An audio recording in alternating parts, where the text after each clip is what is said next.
സഹോദരൻ പറഞ്ഞ കാര്യത്തിന് ഒരു വളരെ നേരം വിശദീകരണം തരാനുണ്ട്. വിശദീകരണം എനിക്ക് കിട്ടിയാലേ ഇതിന്റെ അവസരം പറയാനൊക്കെയുള്ളൂ. ഇപ്പം ബൈബിളിൽ പറഞ്ഞ ഏത് കാര്യങ്ങളെയും സഹോദരൻ പറഞ്ഞത് നിഷേധിച്ചു കഴിഞ്ഞാൽ പറയും അത് ആ നൂറ്റാണ്ടിൽ എഴുതിയതാണ്, അത് ലൂക്കോസ് എഴുതിയതാണ്, യോഹന്നാൻ എഴുതിയതാണ്, അങ്ങനെ മാറ്റി എഴുതിയാന്ന് പറയും. പ്രവാചകന്റെ കൈകൊണ്ട് ഒരു ഖുർആനും എഴുതിയിട്ടില്ല. ഉണ്ടോ? ഒന്നും എഴുതിയിട്ടില്ല.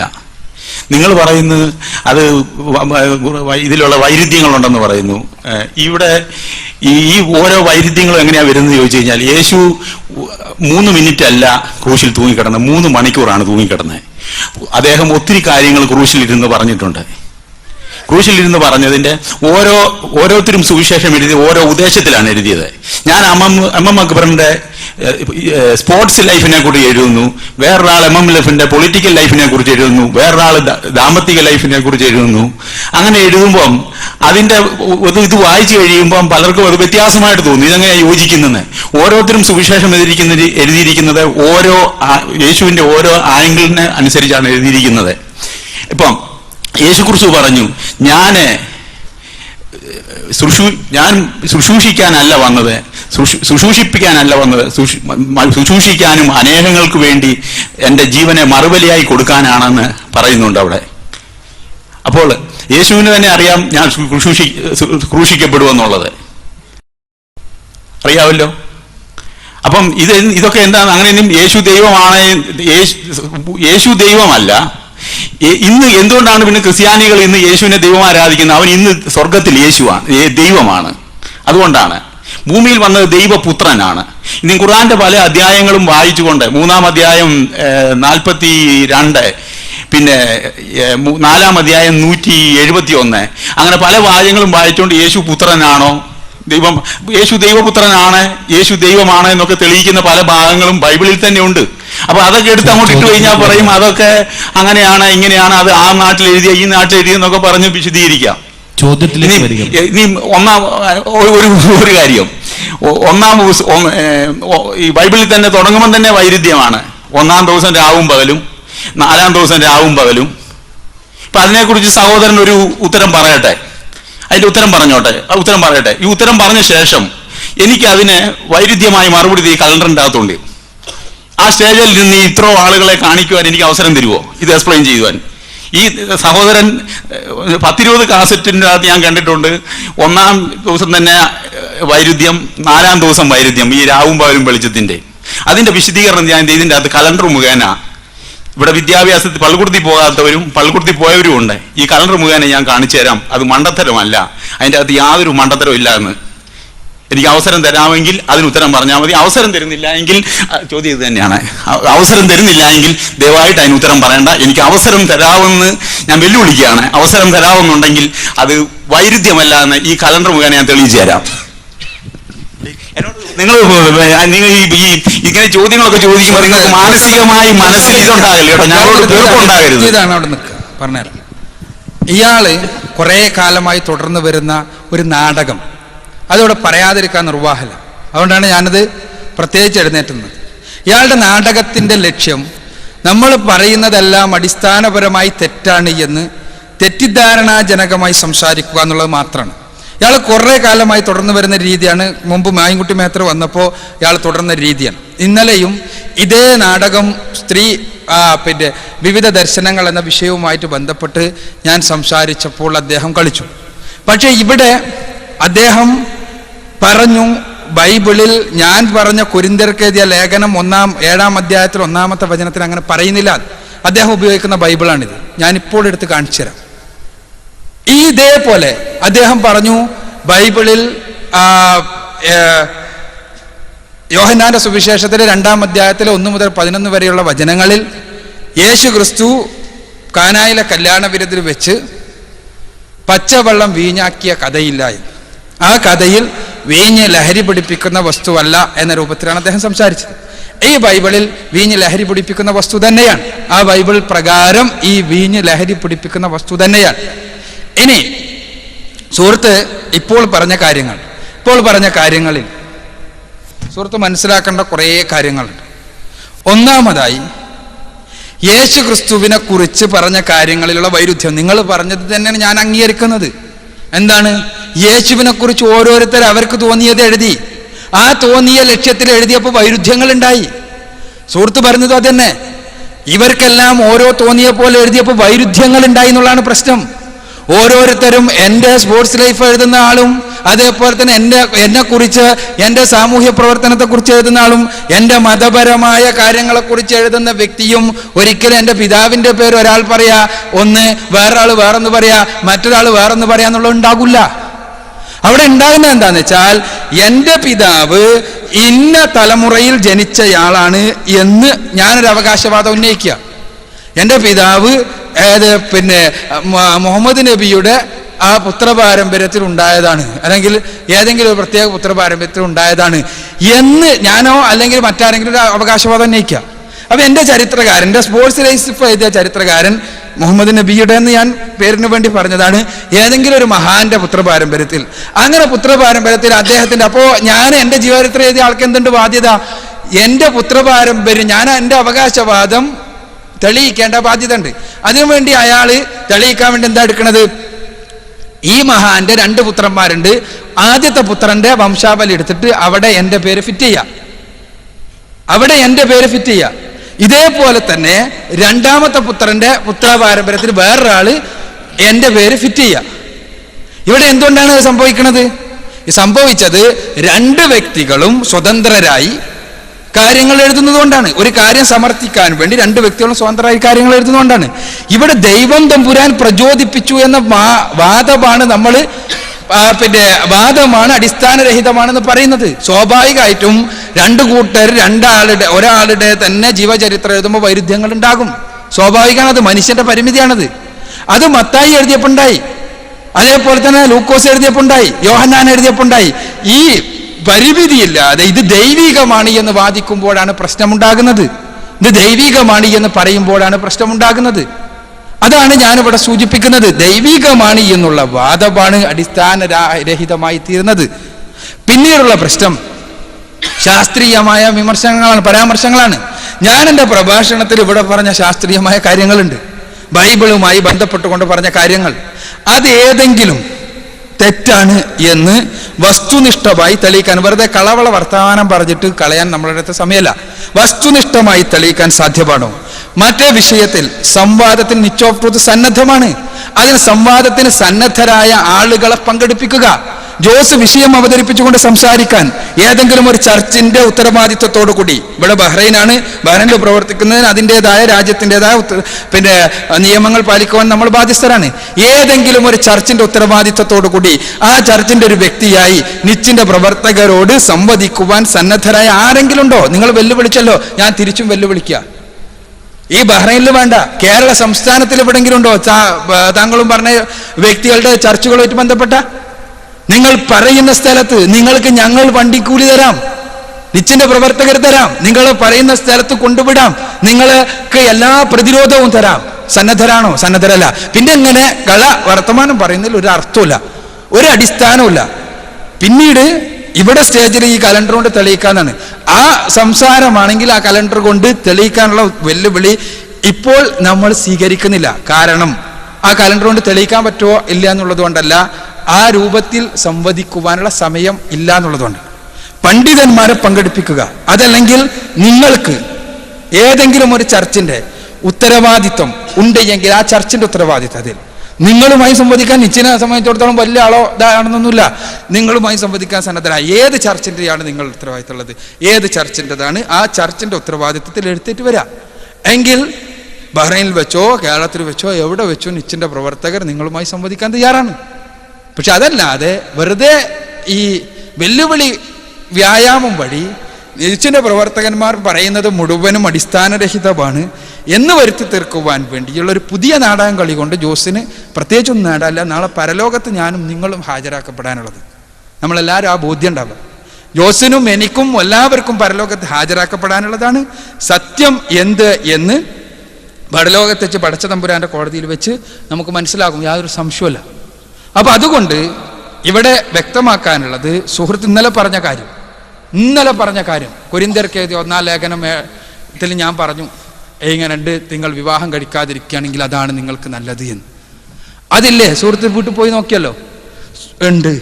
ഞാനിപ്പോൾ ബൈബിൾ കൊണ്ടുവന്നേരാണ് അതിരുപടി തന്നെ. അതേപോലെ തന്നെ ഇല്ല എന്നാണ് പറഞ്ഞാൽ വല്ല നിർവാഹമുണ്ടോ? ഇല്ല. ഇന്നലെ ജനങ്ങൾ കൂടി നിൽക്കുന്ന പലരും ഉണ്ട്, ഇന്നലെ പങ്കെടുത്ത ആളുകൾ, എല്ലാവർക്കും അറിയാവുന്നത്. അങ്ങനെ ബൈബിളിൽ ഇല്ല എന്നാണ് സുഹൃത്ത് പറഞ്ഞത്.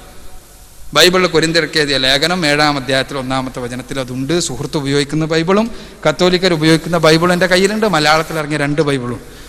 അതേപോലെ തന്നെ ഗാനായിലെ കല്യാണ വിരുന്നിൽ വെച്ച് പച്ചവെള്ളം വീഞ്ഞാക്കിയതിൽ ലഹരി ഇല്ല എന്നാണ് പറഞ്ഞത്. ലഹരിയുണ്ട്, അതിനും ബൈബിളിൽ തെളിവുണ്ട്. ഞാനിവിടെ ഹാജരാക്കാൻ സന്നദ്ധമാണ്. അതല്ലാത്ത വർത്തമാനം പറയുന്നതിൽ യാതൊരു അർത്ഥമില്ല. താങ്കൾ ഡിബേറ്റിന് സന്നദ്ധമാണെങ്കിൽ അതിന് സന്നദ്ധമാവുക, അതിന് തയ്യാറാകുക. അതല്ലാതെ നിങ്ങളെ സ്റ്റേജിൽ വന്ന് പ്രസംഗിക്കാൻ സമ്മതിക്കാൻ ഇത്തരം ഒരു വേദിയിൽ സാധ്യമല്ല, അതിന് സമ്മതിക്കാൻ നിർവാഹമല്ല.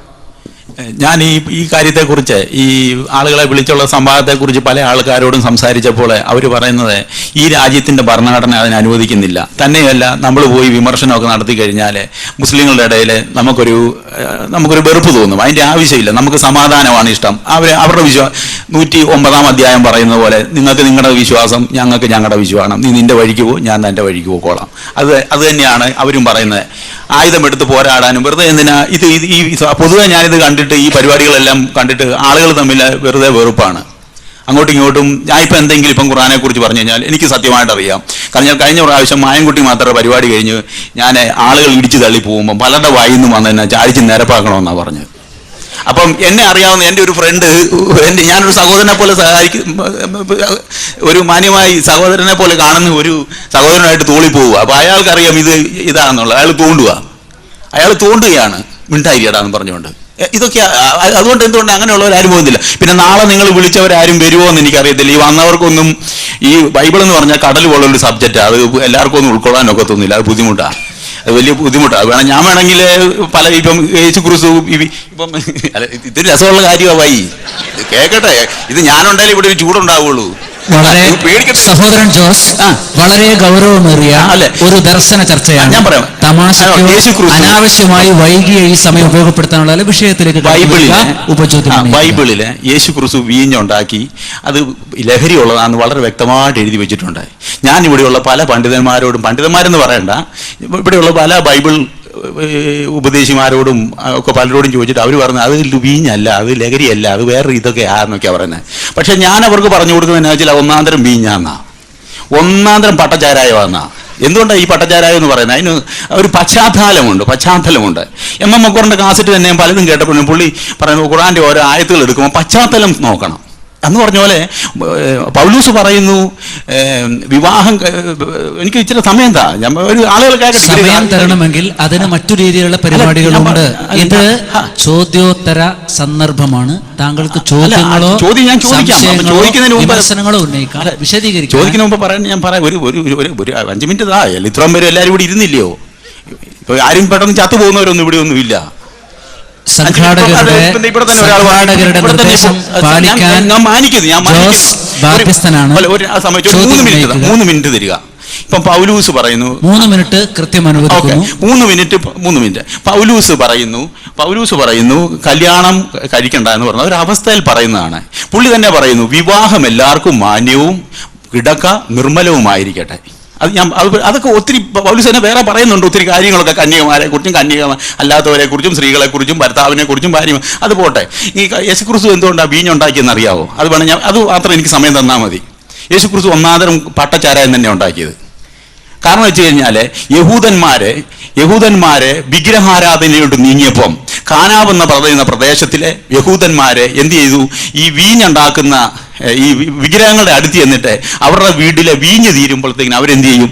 അവർ ഈ ചെമ്പുകലത്തിൻ്റെ അത് ഫ്രൂട്ട് എടുത്തുകൊണ്ട് ഈ അമ്പലത്തിൽ കൊണ്ടുവന്നിട്ട് ഈ വിഗ്രഹങ്ങളുടെ അടുത്ത് കൊണ്ടുവന്നിട്ട് അത് വീഞ്ഞാക്കി കൊണ്ടുപോകും. അപ്പോൾ അവർ വിചാരിച്ച എന്നാന്ന് ചോദിച്ചാൽ ഇതാണ് ഏറ്റവും വലിയ ദൈവം എന്നാണ്. അവരെ ചെങ്കടൽ കടത്തിക്കൊണ്ടുവന്ന ജീവനുള്ള ദൈവത്തെ അവരങ്ങ് മറന്നു.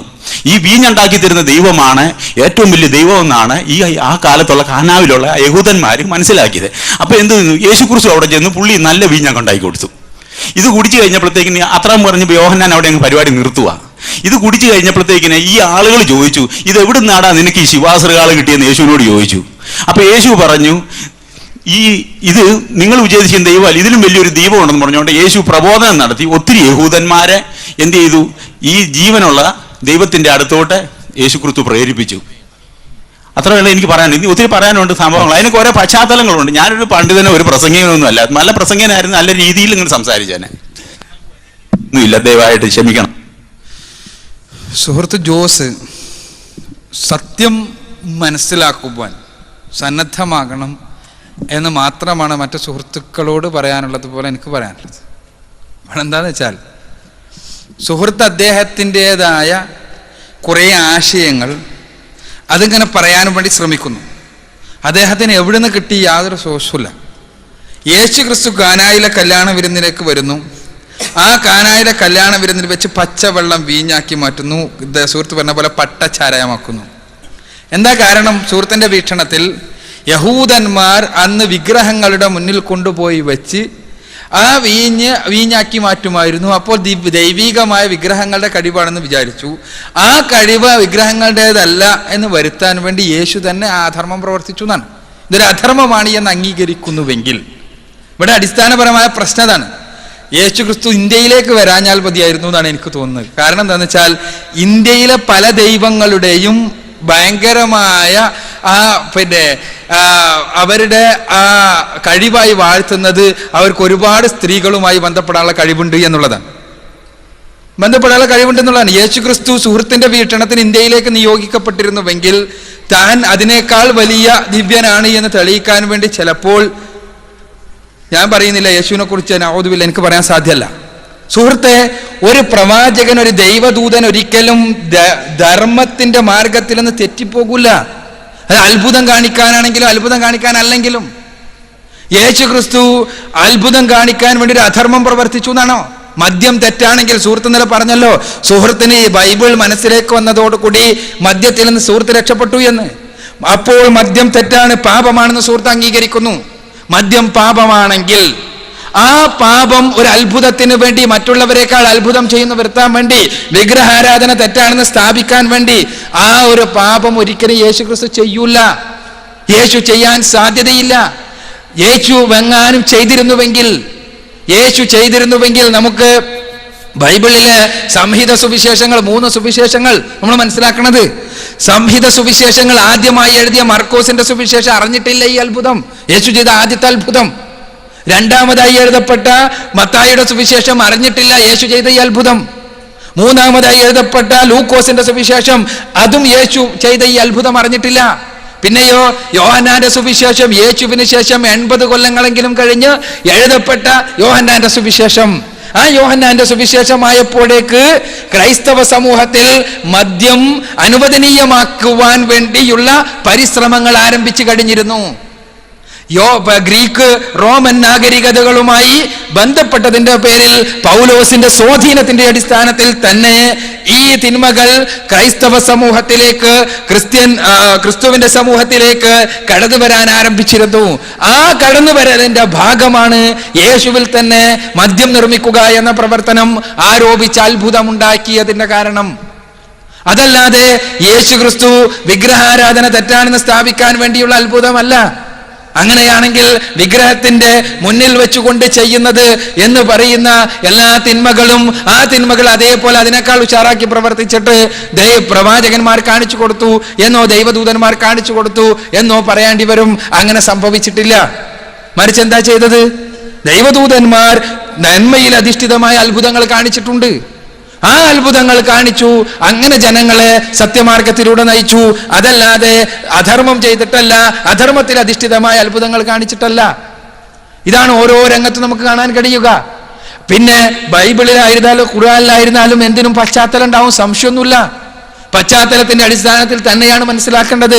പക്ഷെ പശ്ചാത്തലം നമ്മൾ പറയുന്നതല്ല, ആ ഗ്രന്ഥങ്ങളിൽ തന്നെ രേഖപ്പെടുത്തപ്പെട്ടതോ ആ ഗ്രന്ഥം രേഖപ്പെടുത്തിയ ആളുകൾ രേഖപ്പെടുത്തിയതോ ആയ കാര്യങ്ങളാണ്.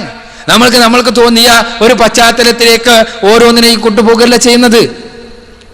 അപ്പൊ അതുകൊണ്ട് സുഹൃത്ത് മനസ്സിലാക്കേണ്ടത്, കൃത്യമായി ദൈവികമായ മാർഗദർശനമാണ് നമ്മൾ പിൻപറ്റുന്നതെങ്കിൽ, ആ ദൈവിക മാർഗദർശനം പിൻപറ്റുന്നവർക്ക് പടച്ചതമ്പുരാന്റെ അനുഗ്രഹങ്ങളുടെ ഭവനമായ സ്വർഗലോകത്തെക്കുറിച്ച് സന്തോഷ വാർത്ത അറിയിച്ച ആളുകളിൽ നാം ഉൾപ്പെടണമെങ്കിൽ തീർച്ചയായും നാം നമ്മുടെ ജീവിതത്തെ ദൈവികമെന്നുറപ്പുള്ള പ്രമാണങ്ങളുടെ അടിസ്ഥാനത്തിൽ മാറ്റത്തിരുത്തലുകൾക്ക് വിധേയമാക്കുവാൻ സന്നദ്ധമാകണം.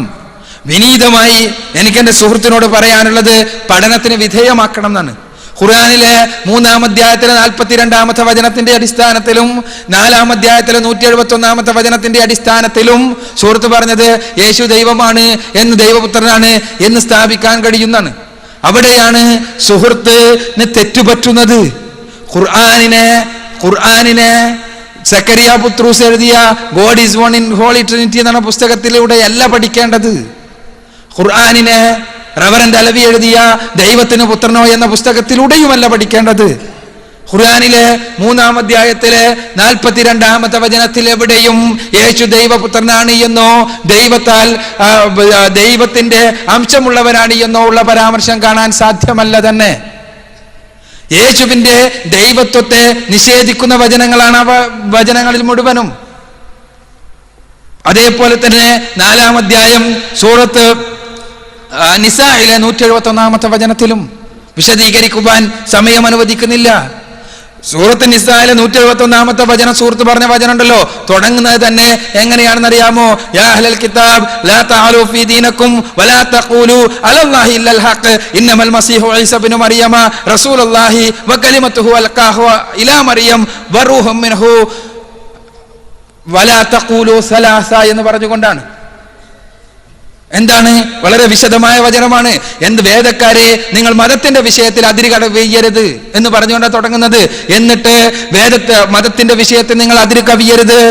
നിങ്ങൾ ഈസാ ഇബ്നു മറിയം എന്ന് പറഞ്ഞാൽ ദൈവത്തിന്റെ പ്രത്യേകമായ ഒരു വചനവും അതേപോലെ തന്നെ പടച്ചതമ്പുരാനിൽ നിന്നുള്ള ഒരാത്മാവും പടച്ചത് ദൈവത്തിന്റെ ഒരു പ്രവാചകനും മാത്രമാണ്.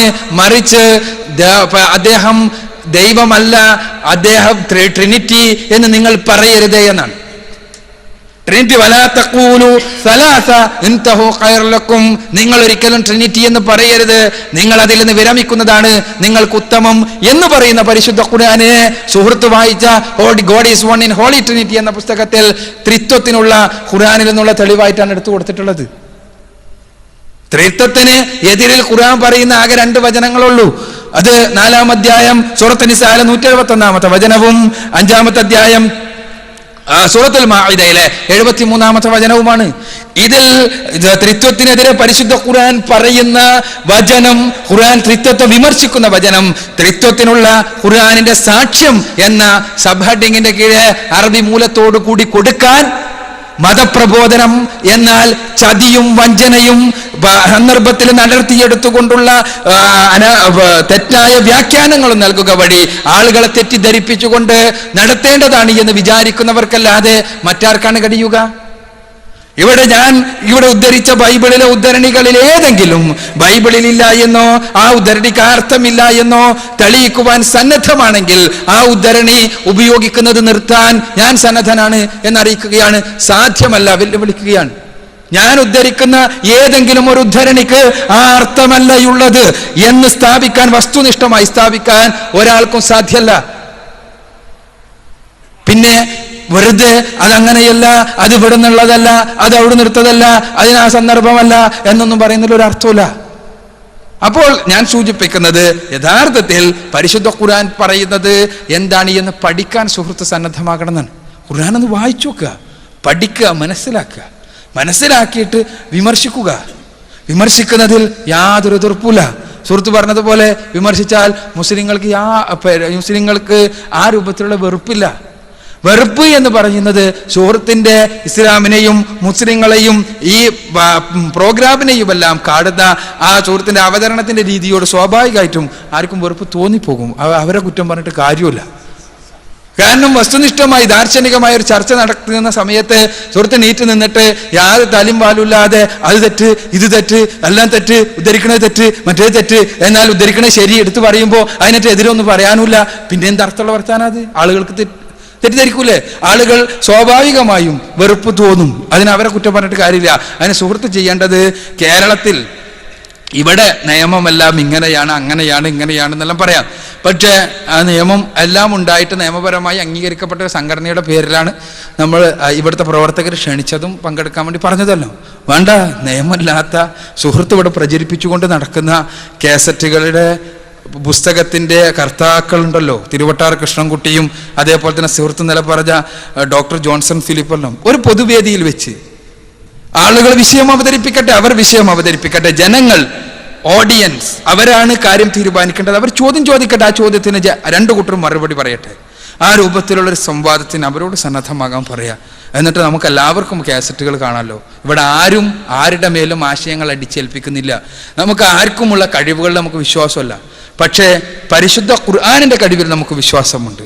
ഖുർആനിനെ കുറിച്ച്, ഖുർആനിലൂടെയുള്ള ദൈവികമായ വെളിച്ചത്തെക്കുറിച്ച് പടച്ച തമ്പുരാൻ പറഞ്ഞിട്ടുള്ള ആ ഒരു വചനത്തിൽ നമുക്ക് വിശ്വാസമുണ്ട്. യുരീദൂന അൻ യുത്ഫിഉ നൂറല്ലാഹി ബിഅഫ്വാഹിഹിം വയഅബല്ലാഹു ഇല്ലാ യുതിമ്മ നൂറഹു വലൗ കരിഹൽ കാഫിറൂൻ ഹുവല്ലദീ അർസല റസൂലഹു ബിൽ ഹുദാ വദീനൽ ഹഖ് ലിയുദ്ഹിറഹു അലദ്ദീനി കുല്ലിഹി വലൗ കരിഹൽ മുശ്രികൂൻ. ഖുർആനിലെ 9-ാമത്തെ അധ്യായം സൂറത്തു തൗബയിലെ 32, 33 വചനങ്ങളിൽ ദൈവം തമ്പുരാൻ പറയുന്ന കാര്യത്തിൽ പൂർണ്ണ വിശ്വാസമുണ്ട്. അവർ ദൈവികമായ പ്രകാശത്തെ ഊതിക്കെടുത്തുവാൻ വേണ്ടി പരിശ്രമിക്കുന്നു, അല്ലാഹുവിന്റെ പ്രകാശത്തെ ഊതിക്കെടുത്തുവാൻ വേണ്ടി പരിശ്രമിക്കുന്നു. പക്ഷേ കാഫിറുകൾ, സത്യനിഷേധികൾ എത്ര വെറുത്താലും അല്ലാഹു അവന്റെ പ്രകാശത്തെ പൂർത്തീകരിക്കുക തന്നെ ചെയ്യും. അവനാണ് സത്യമതവും സന്മാർഗ ദർശനവുമായി പ്രവാചകനെ അയച്ചിട്ടുള്ളത്. ആ സത്യമതം സകല മതങ്ങളെയും സകല ദർശനങ്ങളെയും അതിജയിക്കുവാൻ വേണ്ടിയുള്ളതാണ്. ആ മുശ്രിക്കുകൾ, ബഹുദൈവ ആരാധകന്മാർ എത്ര തന്നെ വെറുത്താലും ശരി, അതേ ഈ ആദർശം സകല ദർശനങ്ങളെയും സകല ആദർശങ്ങളെയും അതിജീവിക്കുക തന്നെ ചെയ്യും.